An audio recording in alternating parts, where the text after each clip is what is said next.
January 1933, Adolf Hitler became the Chancellor of Germany, and when President Hindenburg died, Hitler quickly took his position. When Hitler took total control, he began to form an anti-Jewish legislation called anti-Semitism. Anti-Semitism was a central ideal around the Nazi Party. In the first 6 years of Hitler's command, the Jewish population in Germany had to deal with over 400 decrees and regulations. Most of the regulations were on a national level, showing that the nation of Germany believed in the segregation of Jews. The first wave of regulations came in 1933 and 1934, when the German laws restricted Jewish students from attending German schools and universities. The city of Berlin did not allow Jewish lawyers to work on legal matters, and the mayor of Munich did not allow Jewish doctors to treat non-Jewish patients. And from 1933 to 1939, hundreds of laws and regulations were placed on the Jewish population.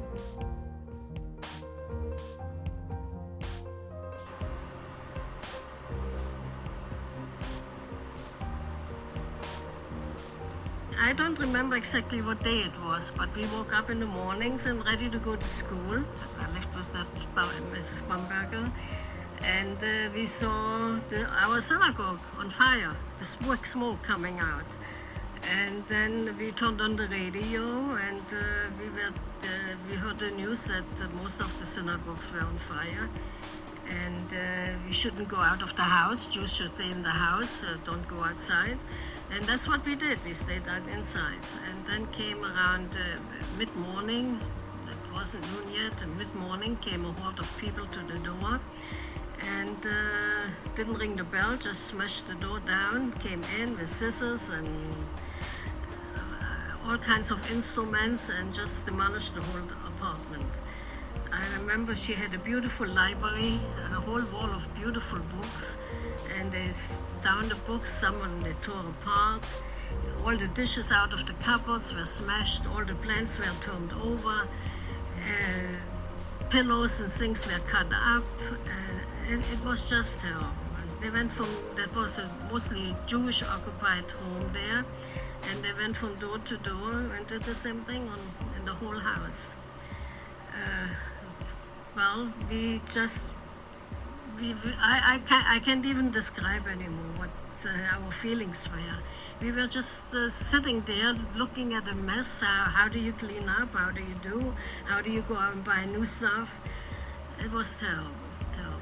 The event gets its name, the Night of Broken Glass, from the shards of glass that lined the German streets the next day. Kristallnacht was a riot by non-Jews, and during the violence, the rioters destroyed 267 synagogues, an estimated 7,500 Jewish-owned businesses were destroyed, and about 100 Jews were killed, and upwards of 30,000 Jewish men were arrested and transported to local concentration camps, such as Dachau. The events of Kristallnacht represented one of the most important turning points for the Germans. Kristallnacht was an essential turning point for Nazi Germany's persecution of all Jews in hopes of creating a Jew-free Europe.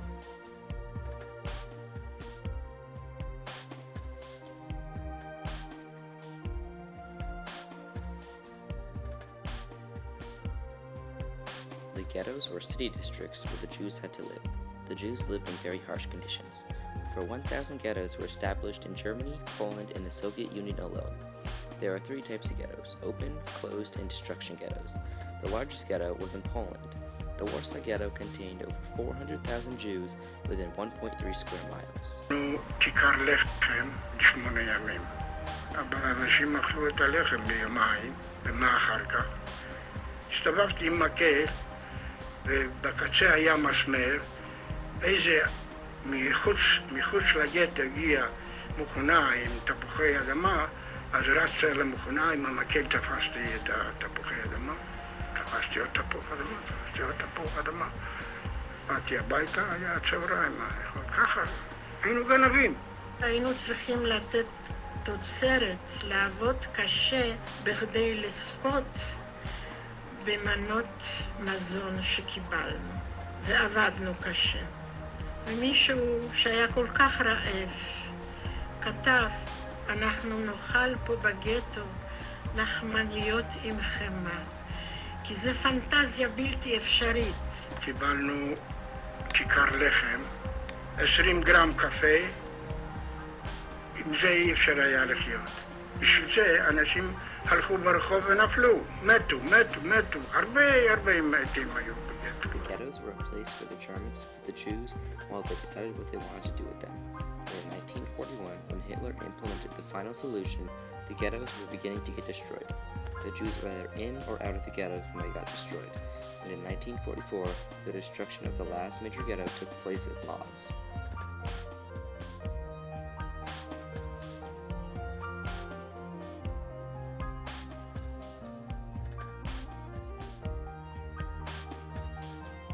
There were about 20,000 camps built by the Nazis. The camps were used for labor, transit, and extermination. In 1933, the SS authorities built Dachau, which would soon become the model for expanding the concentration camp system. The German SS was in charge of the concentration camps, and it was clear that they didn't want anyone to find out what they were doing. At first, they would report the deaths of Jews as accidental, suicides, or they were killed because they had tried to escape, sabotage production, or even attack one of the guards. Since Hitler was the leader of Germany, he was able to make sure that the concentration camps stood outside of the German state laws. Some of the camps served as labor camps, where the prisoners would produce materials for the SS, help aid the war effort, or even build other camps. But the camps were mostly used for killing. In 1941 and 1942, several concentration camps were equipped with gas chambers. As the number of prisoners grew, Hitler implemented the final solution, which was a plan to kill off all the prisoners. Of the thousands of camps, the most well-known was Auschwitz. Auschwitz was made up of 3 subcamps: Auschwitz I, the main camp, Auschwitz-Birkenau, the killing center, and Auschwitz III, the labor camp. In the spring of 1942, Auschwitz-Birkenau became a killing center, and in the gas chambers, the Nazis used Zyklon B, a pesticide which took less than 15 minutes to kill the prisoners, and up to 6,000 people could be killed each day. The Auschwitz complex consisted of 3 main camps: the Auschwitz I concentration camp, the Auschwitz II Birkenau killing center, and the Auschwitz III Monowitz forced labor camp. In 1942, the Nazis began systematic deportations of Jews to Auschwitz. Trains arrived daily from nearly every corner of German-occupied Europe. The new arrivals underwent a selection in which the SS staff declared most of them unfit for forced labor and sent them immediately to the gas chambers.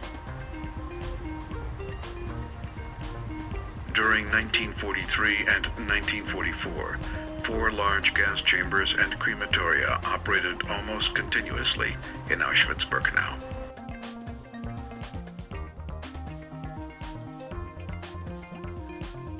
When Germany's military force was collapsing, the Allies were moving in on the concentration camps. The Soviets were coming from the east, and the British, French, and the Americans were coming from the west. Because the Germans did not want the world to find out what they were doing to the Jews, they started to kill off mass numbers of them and destroy as much of the camp as they could. The Nazis then started to move the prisoners out of the camps and take them to the camps that were on the interior of Germany. Since there were too many to fit onto the trains, some had to walk. The walks were known as death marches. The Jews were forced to walk into the heart of Germany to the other camps. The death marches continued up until May 1st, 1945, only 1 week before Victory in Europe Day. אז אמרו שאנחנו הולכים פוס משאיר. מי ידע מה זה? אז הלכנו מכפר לכפר, מעיר לעיר.